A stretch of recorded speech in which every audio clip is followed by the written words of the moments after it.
All right, Stephen, we are 4 or 5 weeks, something in that range from SEC Media Days. Once those conclude, it's right off to August camp. Position battles ensue from there. So set us up in regards to your most intriguing position battles. I think the most intriguing ones are first and foremost, Mark is going to come at that right tackle position on the offensive line. Wilkin Formby right now has it. The former four-star in that 2023 class from Northridge High School here in Tuscaloosa. He's got it as of right now. Had an incredible spring. Wilkin he's got the terminology down. He's got his body right where it needs to be at. The strength is where it needs to be at. His footwork, his establishing of his base, neutralizing these edge rushers, his communication, it's all where it needs to be at. And though he has to fend off, you got Miles McVay in that room. You've got Nikhil Bertrand, for transfer from Texas A&M in that room. You got different guys in that room.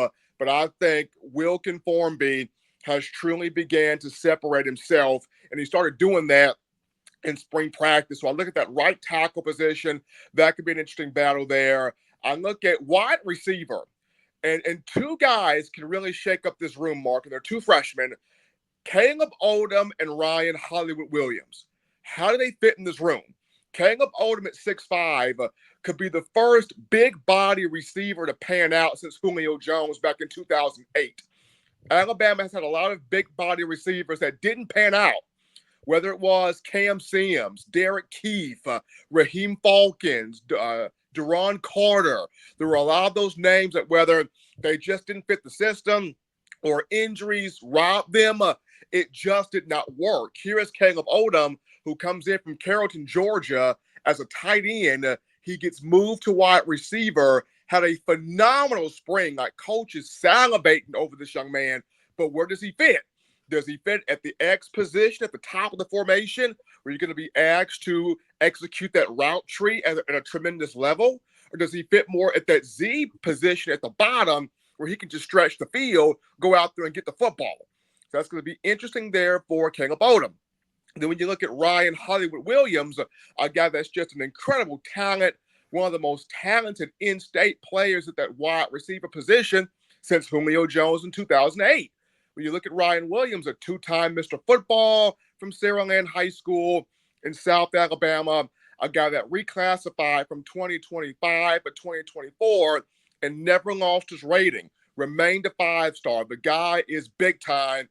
How does he fit into all of this? So those two can really shake up this room. That's going to be interesting when you watch the wide receiver position. And then for me, the defensive secondary. You got some position battles there. You know, one corner looks to be Damani Jackson, the transfer from USC, but the other corner, will it be Jaleel Hurley, one of the only holdover from the 2023 class in terms of scholarship defensive backs, or will it be the transfer from Wake Forest, Deshaun Jones, taking that spot there? You look at other spots in the secondary. Red Morgan, the true freshman from Central Phoenix City High School, who had a remarkable spring, just insanely athletic, incredibly gifted. He's battling for two spots here, whether at the Husky spot there in the secondary or possibly a free safety spot, battling there with the likes of Keon Saab. So the secondary is going to be fun to look at. The offensive line at right tackle is going to be fun to look at. The wide receiver room is going to be very fun to look at. Those three positions right there. Stephen, I know you covered some of this ground looking at those positions in particular, but transfer players, who would most likely be the guys that will make an immediate impact out of the guys that were picked up in the transfer portal in the two cycles this offseason? Got a couple here, Mark. The first and foremost, I think Damani Jackson makes a huge impact. Guy, we know what he is as a corner. He's got the length, 6'1", 190 pounds plus, modern-day high school in California. Started his career off at USC, though Alabama really wanted him, and he probably didn't get the teaching that he needed at SC. Now he comes to Tuscaloosa. He's around Kane Womack. He's around Coach Maurice Linguist and Colin Hitzler. So he's going to get that training, that coaching. He wants the tough, hard-nosed culture. He's about that. So having Damani Jackson here, I think he makes a big impact. I think Keon Saab, the transfer from Michigan, makes a huge impact. He's coming from a national championship team, Mark, where he contributed 28 tackles. We had about 5 to 7 pass breakups, 2 to 3 interceptions. He had an impact on that Michigan team, and with him coming in from New Jersey as a free safety, that's going to be huge there for Keon Saab. If I look at a guy and Jeremy Bernard, transfer from Washington as a wide receiver, he's going to have an impact in that room. He knows the system. He knows what is going to be expected from him with Jamarcus Shepard as the wide receivers coach. Bernard in the spring game, 3 catches for 122 yards. Not all receivers for Alabama or yards are concerned. So I like Bernard. And then last but not least, I go Parker Brausford at center because of the fact that he played in 15 games last year at Washington, 13 at center, helped that group win the Joe Moore Award for the top offensive line in the country. I know people say, well, he's only 275 pounds, can use some more weight, can use some more muscle, especially dealing with these tackles and defensive linemen in the SEC. And yes, more weight will be needed there for Parker Brausford, but he's got the athleticism. He can reach up to the second level, take on a linebacker. He can push and pull around and get up and down the field. Very good communicator. I like what Parker Brausford brings too. Looking at this 2024 recruiting class, ranked number 2 or 3 in the country, depending on your service, how much do you credit and how impressive is it for you that Kalen Deboer stepped in, was able to maintain this class? How much credit do you give Deboer versus what Saban was able to put together before Deboer took over? You got to give Deboer a ton of credit just due to a lot of kids now, they wanted to come to Alabama to be coached by Nick Saban. Not necessarily come because of the script A and the culture and the tradition and the pageantry of the program, but it had gotten to a point where, Mark, I just want to come to be coached by the GOAT, Nick Saban. I just wanted to come to be coached by him and to have him put me in the National Football League. And nothing wrong with that because of the pedigree that Nick Saban had built up throughout his tenure. But you got to give Deboer credit because when Saban initially made his move to retire back on January 10th, a lot of guys left. Caleb Downs is like, hey, if Saban's not here, I'm out. Earl Little, he goes. Antonio Kite, he goes. Jake Pope, he goes. Isaiah Bond, he goes. So many names leave. And for Kalen Deboer to sit there and say, hey, guys, I'm going to sell you on my vision. Don't jump ship. Believe in what I'm about to inject and instill into this program. And you kept a lot of your nucleus guys. You keep a Jalen Milroe. You keep a Tyler Booker. You keep a Jaden Roberts. You keep a Justice Haynes, a Jam Miller, a Richard Young. You keep a Kobe Prentice, a Kendrick Law, a Jalen Hale, a CJ Dupree. You keep a Deontay Lawson, a Jihad Campbell, a Malachi Moore, a Devontae Smith. You keep several guys on your defensive line. So that just speaks to those guys willing to get behind Deboer and follow behind the vision. You're able to get a Ryan Williams to not just recommit, but to sign. And you keep quite a bit of this 2024 class to believe in what you are putting down to them in. We're going to put you in the best possible situations, not just to win a conference championship, but to pursue a national championship. Deboer talked about it when he made his introductory press conference, Mark, back on January 13th. There was only one place he would have left Washington for, and that's the University of Alabama. So you got to give Deboer a ton of credit for coming down here, maintaining the bulk of this 2024 class, but not just that, keeping the nucleus of the Alabama team together that Saban left behind. Stephen, you covered a lot of this ground, but we want to certainly honor this super chat coming in from our guy, Jackson Johnson. Stephen, how do you feel about Kalen Deboer so far? So you addressed the recruiting class. Obviously, they have yet to get punched in the mouth in the fall by any opponent.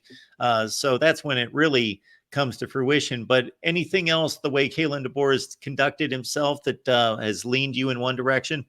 I like him so far, and I like him so far because he is doing it his way.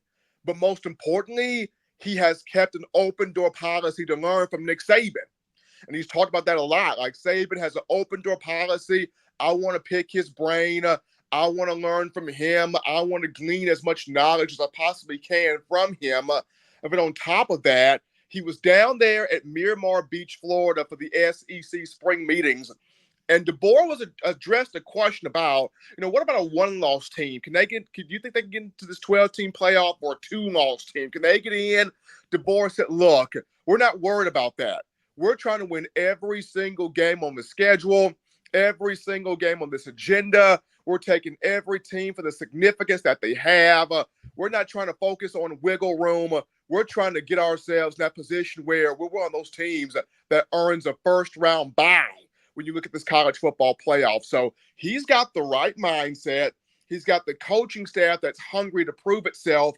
And these players, they know it's been 3 years since Alabama has won a national championship, and they're hungry to get back there and finish the whole deal. So I'm really enjoying the motivation and the mindset that Deboer has come in here with. Non-Alabama fans, just soak up Steven's last comment about national championship droughts. Been 3 years. 3 years right there. And most even big schools, it's like, well, it's been 20 years. It's been 15 years. It's been 25. At Alabama, it's been 3 years. And consider in 2021. It's been three, Mark, and it's driving the fan base absolutely nuts right now for some crazy reason. But Deboer and this staff, they know the expectation. They know what's in front of them. And Deboer wants to attack this, and he's excited about attacking this. And to put it into further context, of course, that 2021 team was missing its two best wide receivers and still had a lead in the national championship game with 4 or 5 minutes left. And then the next year, they lost 2 one-point games. They kept them out of the playoff. And then, of course, this past year, they're playing an overtime game to get to the national championship game. So they are an eyelash away 3 consecutive years. They were an eyelash away in 3 straight years. It's crazy to think about. College football, it's a game of inches. It's a game of inches. It's a game of eyelashes. It's a game of a couple of big plays that determine whether you win it all or whether you gotta wait the next year. Hey, Steven, some of the matchups were announced in regards to kickoff times and networks this week for Bama. So what we have here is a week 1 game against Western Kentucky that's on ESPN in prime time. And then, of course, we know what happened with South Florida. That was a scare down there in Tampa last year.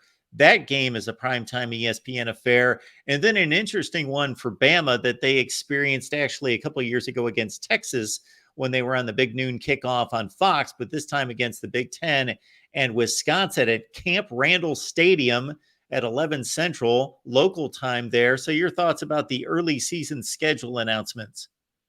Right now, I mean, you look at you get 2 in Western Kentucky and South Florida that you can prepare for prior to going to Camp Randall Stadium in Madison, Wisconsin.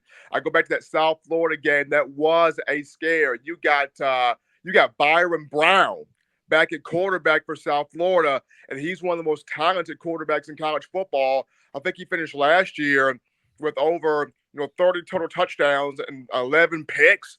He finished with over 3,000 passing yards. You got that young man back, and he can play. But that week 3 matchup against Wisconsin, you're going up there to face Luke Fickell. Fox Big Noon has it. So it's an 11 a.m. kickoff. The Badgers have a lot of talent, especially on defense coming back. That's going to be your first big road test in the Kalen Deboer era. That was going to be fun. And then, of course, after the bye week, that Georgia game has already been slated for a primetime affair. And when those two get together, the college football world shakes. It does.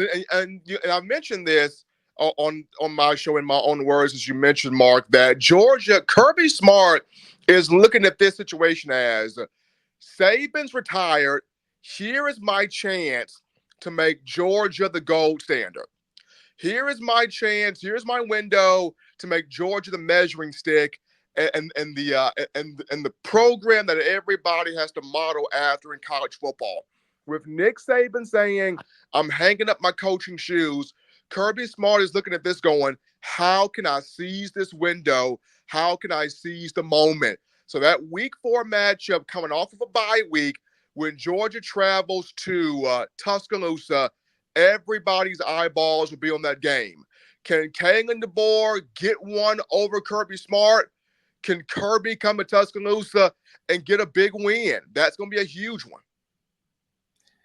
And Stephen, before we let you go, we've got a question coming in here from Matthew Miller that says, where does Stephen think Bama finishes in the SEC this year? And I don't want to put you on the spot because maybe you haven't made your predictions, but who does he think competes year in and year out going forward in the SEC? Well, I'll take the second one first. Who competes year in and year out? Of course, Alabama's going to compete year in and year out. Of course, Georgia's going to be right there. You look at Texas with Steve Sarkisian; they're going to be in there. I think if Missouri continues on this trajectory from last year, they have a question in there. I think Tennessee, if Nico Iamaleava, if Nico continues to grow and Josh Heupel pushes forward, Tennessee has a shot to be in there. So those are the programs I see competing year in and year out there in the SEC. Maybe Texas A&M, we'll see. Every time we put Texas A&M in that conversation, they don't seem to produce. So we'll see if Texas A&M can finally crack in there. In terms of where Bama finishes this year, I'm going to hold off on that one, have not quite made that prediction yet.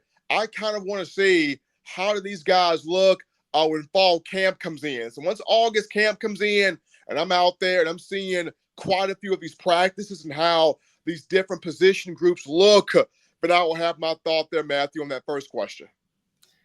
Stephen, we so much appreciate you and you dropping by here to talk SEC football and talk Bama. You can catch Stephen in my own words Monday, Wednesday, Friday, 6:30 Central Time, right here on YouTube. You're a click away from Stephen every Monday, Wednesday, and Friday, 6:30 Central. Stephen, it's always a pleasure. Great to have you, sir, as always. Appreciate you, Mark. You take care, man.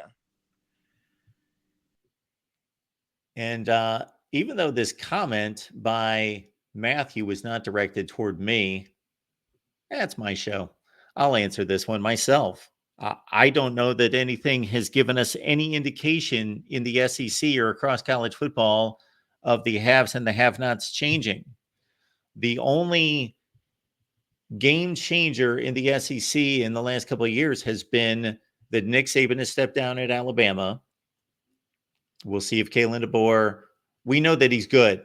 We know that he's good at what he does. I think he's proven that both at Washington, Fresno State, his previous stops, FCS play. He's a really good coach. Greatest of all time. So there's a step down there to some degree, and with the more difficult schedules with Oklahoma and Texas. So the Alabama standard has to be put into some kind of context in rating Kalen Deboer and what Alabama can do going forward. I don't think Nick Saban, if he was we were going to take 15 years off his life and turn him into Nick Saban at 55 years old and he shows up at Alabama, is he going to be able to duplicate what he did for the previous 15 years? So there has to be some context there. I think the biggest change in SEC football is at Texas. That Texas finally, we believe, based on, it's only one season, but based on one season, that if Texas is truly back, then Texas is the one difference in SEC football. Now, of course, Oklahoma historically is a better program than Texas, but that's historically. That doesn't mean right now, and they don't. I do believe Oklahoma has roughly a top 15 program in college football, and Texas more of a top 5 to 8 program in college football. So that is the obvious difference to SEC football, but it's more about Texas right now, in my eyes, than it is about Oklahoma. And for the rest of those programs, Stephen makes a point about Missouri, but I'm going to have to see it back-to-back years because I think this is more about Missouri just having good quarterback, running back, wide receiver play to put together with a really good front seven on defense is what they had last year. And it looks like they're going to maintain that for 2 years. Now, you might be off and running at Mizzou, but they're always going to be behind the 8 ball in recruiting out of high school. But high school recruiting, for as important as it is not 90% of the equation anymore. It's 60, 70% of the equation, ballpark. So maybe programs like Missouri, the transfer portal is going to aid them in bridging the gap that they have in trying to keep up with the likes of the deep South schools in the SEC and their recruiting advantage. Arkansas's had issues with that. Missouri's had issues with that. Those two, first and foremost, in recruiting, because they just don't have the players in state. And say what you will about national recruiting, players still generally stay close to home.